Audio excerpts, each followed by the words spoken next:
आपने मन को नहीं साधा। भगवत गीता के अनुसार से कहा गया है कि मन को साधे सब सधे, यानी जो मनुष्य मन को साध लिया वो सब साध लिया। सियाराम मित्रों, अगर जीवन में सफलता चाहिए या मेहनत का सही उपयोग नहीं कर, कुछ लोग कहते हैं कि बहुत भी मेहनत करने के बाद फल नहीं मिलता है, तो मैं आपको बताता हूं कि किस प्रकार से मेहनत कीजिए। कुछ लोग कहते हैं भगवत गीता में मोटिवेशनल बातें तो है बट सफलता नहीं मिलती। मैं इसका भी आपको जवाब देता हूं। मैं ये एक बात हमेशा जीवन में याद रखिएगा, अगर जीवन में आपको सफलता चाहिए तो पहले आपको ये तय करना होगा कि आप जो मेहनत कर रहे हैं उसके लिए लक्ष्य को आपने निर्धारित किया, उसका समय क्या है। जैसे मैं एक उत्तर देता हूं, एक उदाहरण से आप समझिएगा।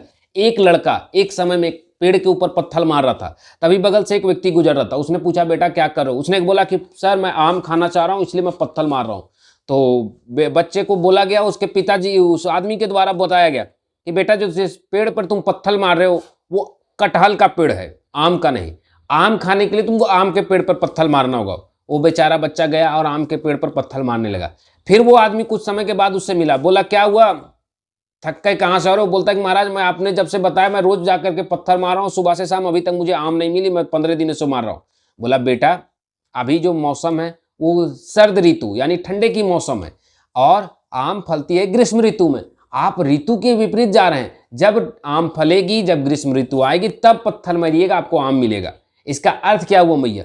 ना वो कटहल के पेड़ पर आपको मिलेगा आम, ना ही आपको बेमौसम आम मिलेगा। समय पर आप कीजिए, मेहनत आपको मिलेगा। जब आप विद्यार्थी हैं, जब आप कॉलेज के स्टूडेंट हैं, अगर आपने उस समय सही मेहनत किया है तो आपको सफलता अवश्य मिलेगी। अब आप सोचिएगा कि मैं एक पिता बन गया, 2 बच्चों का बाप बन गया, मैं खूब मेहनत करूं और उसके बाद एक अच्छा ऑफिसर बन जाऊं, तो याद रखिएगा आप तब भी बन सकते, लेकिन वो मेहनत, वो लगन आपको लगने लायक नहीं मिलेगी जो आप बचपन में लगा सकते थे। क्यों? क्योंकि अब आपके ऊपर जिम्मेवारी है, आपके ऊपर खर्च है, आपके 2 बच्चे हैं, आपको उन्हें भी संभालना है। इसलिए समय को पहले निर्धारित कीजिए। और कुछ लोग ये सोचते हैं कि सफलता नहीं मिलती, सफलता मिलती है, लेकिन आपने मन को नहीं साधा। भगवत गीता के अनुसार से कहा गया है कि मन को साधे सब सधे, यानी जो मनुष्य मन को साध लिया वो सब साध लिया।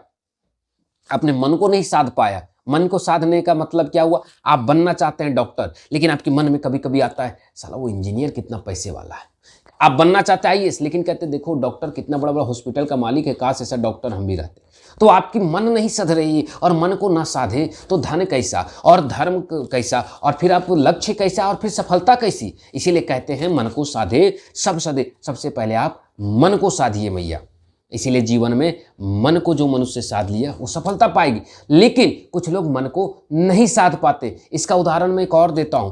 जैसे कुछ लोग कहते हैं कि एक पत्थर पे तोड़ने वाला मजदूर और एक कलेक्टर, दोनों में से ज्यादा पैसा कलेक्टर का कमाता है, लेकिन जबकि मेहनत तो सही तौर पर मजदूर ही ज्यादा करता है पत्थर तोड़ने वाला। तो मुझे इसका उत्तर दीजिए, जब वो पत्थर तोड़ने वाला मजदूर बाल्यावस्था में खेल कूद, दुनियादारी, जीवन, मौज मस्ती, आवारागर्दी में ध्यान दिया होगा, तब वो कलेक्टर मेहनत पर ध्यान दिया होगा।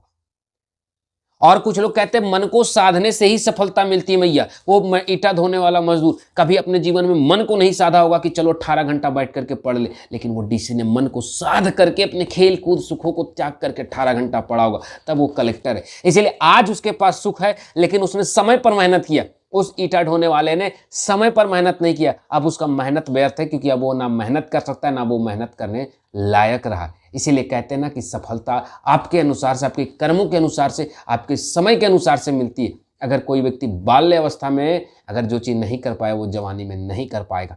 उम्र बीत गई, इसलिए कहते हैं सही वक्त पर मेहनत कीजिए, सही सफलता मिलेगी। मेरा उद्देश्य एक ही चीज था कि भगवत गीता में साफ कहा है कि ज्ञान रूपी कर्म के पर ही आपको फल मिलेगा। ऐसा नहीं कि कर्म करने से आप कटहल के पेड़ पर पत्थर मारे तो आपको आम नहीं मिल जाएगा, भले ही साक्षात भगवान भी चाह ले तो, लेकिन आपको फल तभी मिलेगा जब आप आम के पेड़ पर, यानी जब आपका दिशा सही हो, लक्ष्य सही हो, और वर्क कार्य आपका सही हो, आपकी सोच सही हो, आपका मन एक दिशा पर लगे। आप आम की का लीजिए, अगर आप चाहें तो आम का पेड़ भी काट करके घर ले आ सकते हैं। मेरी एक कहने का तात्पर्य था। इसीलिए कहता हूं कि मन को साधिए और लक्ष्य को निर्धारित कीजिए, समय के अनुसार चलिए, तदंतर लगातार एक ही विचार को लेकर के चलिएगा, डॉक्टर बनना है, डॉक्टर, इंजीनियर, और मेहनत को समय पर कीजिए। अगर आपने ग्रीष्म ऋतु के बजाय सर्द ऋतु में आम खाना चाहा तो आपको आम नहीं मिलेगी। जब मौसम आती है तभी सफलता आती है। इसलिए वक्त का इंतजार कीजिए और आप मेहनत कीजिए, समय आपको सफलता जरूर देगी। वीडियो को सही तरीका से समझने के लिए और भागवत गीता और रामचरितमानस जैसे हिंदू धार्मिक ग्रंथों को सही सार में और सही कर्मों के अनुसार से, उसके प्रभावों के अनुसार से, ज्ञान और गुण के अनुसार से अगर आप समझना चाहते तो हमारे चैनल को लाइक करें, सब्सक्राइब करें और अपने दोस्तों तक शेयर करें। वीडियो देखने के लिए बहुत बहुत धन्यवाद। जय हिंद, जय सिया राम। फिर मिलते हैं एक नए वीडियो के साथ।